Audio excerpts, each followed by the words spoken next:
چلیں सीधे मौजू की तरफ आते हैं। आज हम एक ऐसी चीज के बारे में बात करने वाले हैं जिसे अगर इस्लामी कैलेंडर का एक छुपा हुआ रूहानी खजाना कहा जाए तो बिल्कुल गलत नहीं होगा। एक ऐसा खास वक्त जो साल में बस एक बार आता है, लेकिन सच पूछें तो हम में से बहुत से लोग उसकी असल अहमियत और फजीलत से पूरी तरह वाकिफ ही नहीं हैं। जरा सोचें, अगर कोई आपसे पूछे कि भाई पूरे साल के सबसे अफजल या बेहतरीन दिन कौन से हैं, तो आपका जवाब क्या होगा?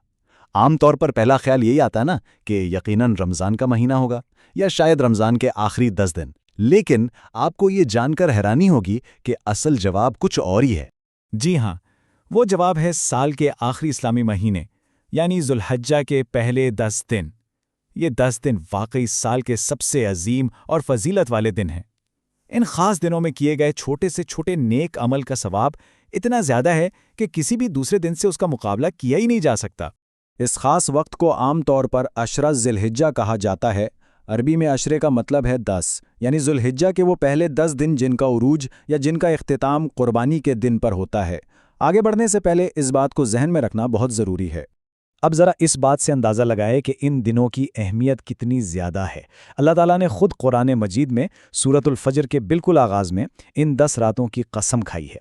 और जाहिर है, जब कायनात का खालिक खुद किसी चीज़ की कसम खाए तो उसकी अहमियत और अज़मत का अंदाज़ा हम और आप बखूबी लगा सकते हैं। तो इबादात का ये इज्तिमा क्या है और इस मखसूस वक्त की इतनी ज़्यादा अहमियत क्यों है? आइए देखते हैं। उलमाए किराम इसकी एक बड़ी ज़बरदस्त वजह बताते हैं। वो ये कि साल के किसी और हिस्से के बरक्स इन 10 दिनों में इस्लाम की तमाम बड़ी और बुनियादी इबादात एक ही जगह जमा हो जाती हैं। हज का अजीम सफ़र, रोज़े की मुशक्क़त और फिर कुर्बानी का जज्बा, ये सब कुछ सिर्फ़ और सिर्फ़ इसी एक दौरानिए में इकट्ठा होता है जो कहीं और मुमकिन नहीं। अब यहाँ एक बात जो वाकई बहुत दिलचस्प और गौर करने वाली है। ज़राए में एक हदीस का हवाला दिया गया है जिसके मुताबिक इन 10 दिनों में किए गए नेक अमाल अल्लाह को इतने पसंद हैं, इतने महबूब हैं कि वो आम दिनों में किए गए जिहाद से भी ज़्यादा अफजल हैं, सिवाय उस शख्स के जो अपनी जान और माल दोनों अल्लाह की राह में मुकम्मल तौर पर कुर्बान कर दे। सोचें ये इन दिनों की कितनी बड़ी फजीलत है। अब बात करते हैं हज की फ़र्जियत की। ये इन 10 दिनों का सबसे बड़ा और मरकज़ी हिस्सा है। अगर हम इन दिनों की तरतीब पर नज़र डालें तो ये एक मुकम्मल रूहानी सफ़र है। 8 जुल्हिज्जा को हज का बाकायदा आगाज़ हो जाता है, फिर 9 जुल्हिज्जा को यौम अरफा आता है जो हज का सबसे अहम दिन है, और फिर 10 जुल्हिज्जा यानी कुर्बानी का दिन। ये बिल्कुल एक सीढ़ी की तरह है जो कदम ब कदम रूहानियत के उरूज तक ले जाती है। और यहाँ ज़राए में एक बहुत सख्त इंतबाह भी मिलता है। वो लोग जिनके पास पैसा भी है, इस्तिताअत भी, लेकिन फिर भी वो हज को दुनियावी बहानों की वजह से टालते रहते हैं, जैसे कि भाई अभी तो बच्चे छोटे हैं या रिटायरमेंट के बाद देखेंगे, उनके लिए ये लम्हाए फ़िक्रिया है। क्योंकि देखें, सेहत और दौलत दोनों फ़ानी चीज़ें हैं, उन पर भरोसा करके इस फ़र्ज़ को नहीं टालना चाहिए।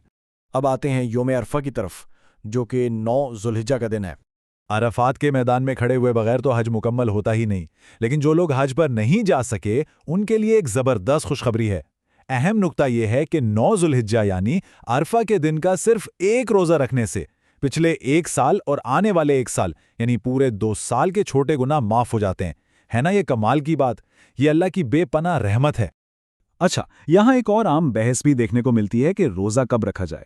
ज़राए इस बात की बड़ी मंतकी और गैर जानिबदाराना वजाहत करते हैं कि रोज़े का फ़ैसला हमेशा आपके मुकामी चांद की रोयत के हिसाब से होना चाहिए। ऐसा नहीं कि मक्का में जिस दिन हाजी अरफात में हो आप भी उसी दिन रोज़ा रखें। याद रखें, जदीद टेक्नोलॉजी से पहले भी सदियों तक लोग अपने मुकामी चांद के हिसाब से ही रोज़े रखते आए हैं, तो इस पर बिला वजह बहस करके इख्तिलाफ पैदा नहीं करना चाहिए। अगला मरहला है कुर्बानी के अहकाम और फ़ज़ाइल का। 10वें दिन को यौम नहर कहा जाता है। अब ज़रा इस्लामी अहकामात की खूबसूरती और वुसअत देखें। अगर आपका एक मुश्तरका ख़ानदान है, चाहे वो कितना ही बड़ा क्यों ना हो, पूरे घराने की तरफ से सिर्फ एक बकरा या भेड़ की कुर्बानी भी शरीयत में बिल्कुल काफ़ी है। ये दीन इस्लाम की वो बेपनाह सहूलत है जो हर तबके का ख्याल रखती है। शराकत के असूल भी बहुत सीधे से हैं। भेड़ या बकरे में सिर्फ एक हिस्सा होता है, गाय में 7 अफराद मिलकर हिस्सा डाल सकते हैं और ऊँट में 10। वैसे क्या आप जानते हैं कि नबी करीम सल्लल्लाहु अलैहि वसल्लम ने अपने आखिरी हज के मौका पर 100 ऊँटों की कुर्बानी दी थी? इससे अंदाज़ा होता है कि इस अमल की कितनी ज़्यादा अहमियत है।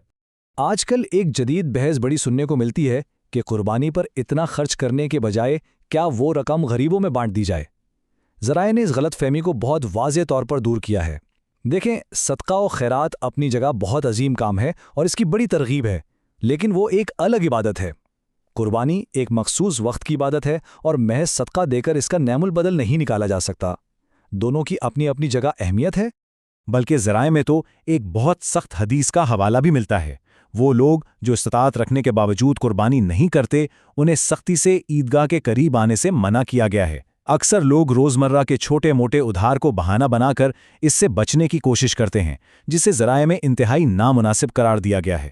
تو پھر اس خزانے سے بھرپور فائدہ اٹھانے کے لیے ہماری ضروری تیاریاں اور اعمال کیا ہونے چاہیے؟ اب دیکھتے ہیں کہ یہ ساری چیزیں عملی طور پر کیسے جڑتی ہیں۔ ان دنوں میں 3 بنیادی کام کرنے ہیں۔ پہلا، عبادت کا سچے دل سے پختہ ارادہ۔ دوسرا، کثرت سے تکبیرات پڑھنا، بالکل ویسے جیسے صحابہ اکرام بازاروں میں اونچی آواز سے اللہ کی بڑائی بیان کیا کرتے تھے۔ اور تیسرا اور سب سے اہم اصول، جو شخص قربانی کرنے کا ارادہ رکھتا ہے وہ ذوالحجہ کا چاند نظر آنے کے بعد سے قربانی کرنے تک اپنے بال اور ناخن کاٹنے سے مکمل پرہیز کرے۔ اور اب آخر میں ایک گہری اور سوچنے والی بات، کیا ہم اپنی اس جدید دور کی تیز رفتار زندگی، انٹرنیٹ کی مصروفیات اور روزمرہ کے بہانوں کو اتنا حاوی ہونے دیں گے کہ وہ اس عظیم روحانی خزانے کو ہم سے چھین لیں؟ اس سے پہلے کہ گنتی کے یہ چند دن خاموشی سے گزر جائیں، فیصلہ ہم نے خود کرنا ہے کہ ہم اس موقع سے کتنا فائدہ اٹھاتے ہیں۔